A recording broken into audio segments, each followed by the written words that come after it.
Vacation is over. Libo-libong estudyante na ang nagbalik eskwela ngayong araw. At yan ang agenda report ni Charmaine Abong ng Abante. Libo-libong mag-aaral sa Barangay Batasan Hills, Quezon City ang muling bumalik sa kanilang mga classroom sa pagbubukas ng klase ngayong araw.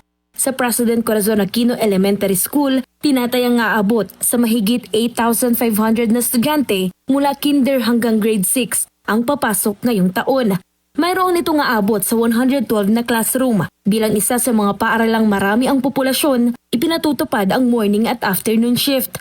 Sa Batasan Hills National High School naman, nagsimula na rin ang pagpapatupad ng blended learning. Sa ilalim nito, 3 araw lang papasok sa paaralan ng mga estudyante at 2 araw ang ilalaan para sa online classes. Umaabot sa 15,000 ang naka-enroll sa Batasan Hills National High School na mayroong 105 classrooms.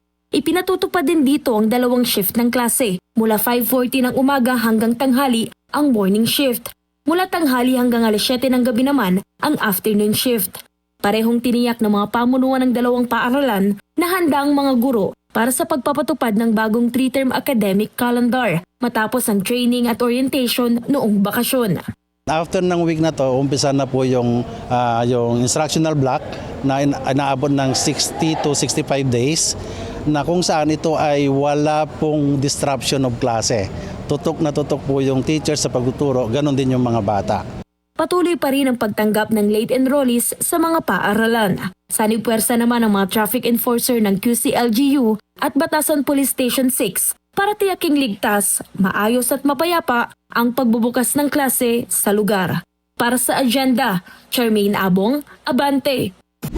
Manatiling nakatutok sa Bilyonaryo News Channel. Sumubaybay sa aming social media accounts at mag-subscribe sa aming YouTube channel para sa mga bago at eksklusibong balita.